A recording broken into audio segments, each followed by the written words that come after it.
Hello everyone, welcome back to my channel. Today I'm going to show you the Kapil Tirtham.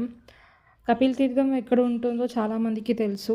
Tirumala వెళ్ళే భక్తులు ప్రతి ఒక్కరూ కపిల్ తీర్థం వచ్చి దర్శనం చేసుకొని తర్వాతే వెంకటేశ్వర స్వామి దర్శనానికి వెళ్తారు. ప్రస్తుతానికైతే మనం కపిల్ తీర్థం వచ్చాము. ఈ ప్లేస్ చాలామందికి తెలుసు అండ్ ఎంత బాగుంటుందో కూడా డిస్క్రైబ్ చేయక్కర్లేదు, అంత బాగుంటుంది ఈ ప్లేస్ అయితే. అండ్ ఎప్పుడు రష్ అనేది ఉంటుంది కపిల్ తీర్థంలో. ఇప్పుడు కూడా మీరు చూస్తున్నారు కదా, చాలామంది దర్శనం చేసుకొని వస్తున్నారు. ఒక టూరిస్ట్ ప్లేస్ అంటే ఎప్పుడు క్రౌడ్ అయితే ఉంటుంది. కాకపోతే ఆఫ్టర్నూన్ టైమింగ్స్లో అంత రష్ అయితే ఉండదండి, నాకు తెలిసి దర్శనం కూడా త్వరగా అయిపోతుంది. ప్రస్తుతానికి మనం అభయహస్త ఆంజనేయ స్వామి టెంపుల్కి అయితే వెళ్తున్నాం. ఫస్ట్ ఇక్కడ ఆంజనేయ స్వామి చాలా క్యూట్గా అయితే ఉంటారు. మీరైతే చూడొచ్చు. లోపల వెళ్ళి దర్శనం చేసుకొని నేను బయట వచ్చి రికార్డ్ చేశాను. యాక్చువల్లీ పూజారి గారు అయితే రికార్డ్ చేయకండి అని చెప్పారు, సో నేను స్టాప్ చేసేసాను. చలో మనం కూడా వెళ్ళి స్వామివారిని దర్శించుకుందాం. ఇదే అండి అభయహస్త ఆంజనేయ స్వామి దేవాలయం. ఇక్కడ చూడొచ్చు మీరు, స్వామివారు చాలా క్యూట్గా అయితే ఉంటారు. చూశారు కదా. యాక్చువల్లీ పూజారి గారు తీయొద్దని చెప్పారు, అందుకే మళ్ళీ నేను స్టాప్ చేసేసాను. చాలా క్యూట్గా ఉంది. ఇక్కడ పిక్చర్ కూడా తీసాను ఒకటి లోపల. స్వామివారి దర్శనం చేసుకొని ఇలాగ బయటికి వస్తే అక్కడ ఉద్యానవనం కూడా ఉంది. ఇక్కడ చాలామంది పిక్స్ అయితే తీసుకుంటున్నారు. కపిలేశ్వర స్వామి దేవాలయానికి ఇప్పుడు మనం వెళ్ళబోతున్నాం.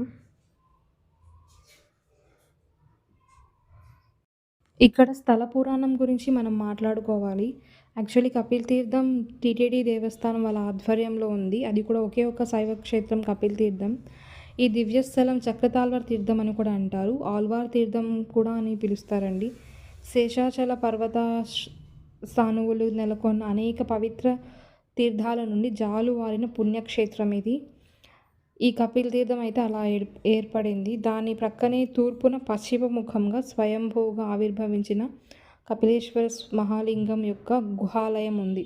యాక్చువల్లీ మనం దర్శనానికి వెళ్తాం కదా, లోపల స్వామివారి కూడా కొంచెం లోపలికి ఉంటారు, గుహలాగా ఉంటుంది స్వామివారిది. అలాగే అక్కడ కోనేటికి దక్షిణ దిక్కుగా ఉత్తరాభిముఖంగా శ్రీ రుక్మిణి సత్యభామ సమేత వేణుగోపాల స్వామి కూడా ఉంటారండి. దాని ప్రక్కనే తూర్పు ముఖంగా లక్ష్మీనారాయణ స్వామి కూడా వెలిసి ఉంటారు. ఈ తీర్థానికి పశ్చిమ తీరంలో తూర్పు ముఖంగా లక్ష్మీ నరసింహస్వామి ప్రతిష్ఠించారు. దాన్ని మనం నరసింహ గుహ అంటాము. ఆ గుహలో కూడా స్వామివారు చాలా ముచ్చటగా ఉంటారు. నేనైతే అక్కడ అంటే నేను ఆ దేవాలయాన్ని అయితే తీయలేదు, మీరు వెళ్ళి చూడొచ్చు. గుహ లోపల స్వామివారు ఉంటారు, చిన్నగా ముచ్చటగా ఉంటారనమాట, మీరు చూడొచ్చు వెళ్ళినప్పుడు. అండ్ ఇక్కడ దర్శనం చేసుకొని బయటకి రాగానే తీసిన పిక్స్ ఇవి. ఇది బయట ఉండి తీసానండి. ఇక్కడ ఆలయానికి సంబంధించిన కొన్ని పిక్స్ అయితే ఇక్కడ క్లిప్పింగ్స్ యాడ్ చేశాను. ప్రస్తుతం మనం బయటికి వస్తున్నాం. స్వామివారిని దర్శనం చేసుకొని ఇలాగా బయటికి వచ్చామండి. ప్రస్తుతానికైతే వాటర్ అయితే లేదు. కార్తీక మాసంలో అయితే ఫుల్గా పైన నుండి వాటర్ పడుతుంది. జలపాతం చాలా బాగుంటుంది ఇక్కడ కార్తీక మాసంలో. చాలామంది ఈ పుణ్యతీర్థంలో స్నానం ఆచరించి ఇక్కడ దీపారాధన కూడా చేస్తుంటారు కపిలేశ్వర స్వామికి. కామాక్షి సమేత కపిలేశ్వర స్వామి, తర్వాత నవగ్రహాలు లోపల ఉంటాయి. అలాగా స్వామివారిని అర్చించి పూజలు చేస్తే సకల పాపాలు తొలగుతాయని ఇక్కడ నమ్మకం. అంతేకాకుండా సాక్షాత్తు వెంకటేశ్వర స్వామి పద్మావతితో కళ్యాణం చేయించారని కపిలేశ్వర స్వామికి ప్రసిద్ధిగా ఉంటుంది ఇక్కడ. తిరుమల యాత్రికులు వెంకటేశ్వర స్వామిని దర్శించి ముందుగా కపిల్ తీర్థాన్ని దర్శించి తీర్థ విధులను నిర్వర్తించి తర్వాతే వెంకటాచల యాత్ర చేస్తారంట. ప్రతిరోజు ఉదయం 5 గంటల నుండి సుప్రభాత సేవ స్టార్ట్ అవుతుంది. రాత్రి 8 గంటలకి ఏకాంత సేవతో క్లోజ్ అవుతుంది టెంపుల్ అన్నది. చూడండి ఎంత క్యూట్గా ఉందో అసలు. అయితే వాతావరణం కూడా చాలా చల్లగా ఉంది. సన్నగా జలధార అయితే పైనుండి పడుతుంది.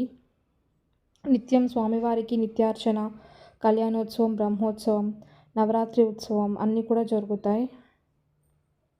కార్తీక మాసంలో అయితే చాలా బాగా చేస్తారండి. అసలైతే హోమాలు, యజ్ఞాలు, యాగాలు అన్నీ చేస్తూ ఉంటారు ఇక్కడ. అనేక మంది కార్తీక మాసంలో వచ్చి స్నానం ఆచరిస్తూ ఉంటారు ఈ తీర్థంలో.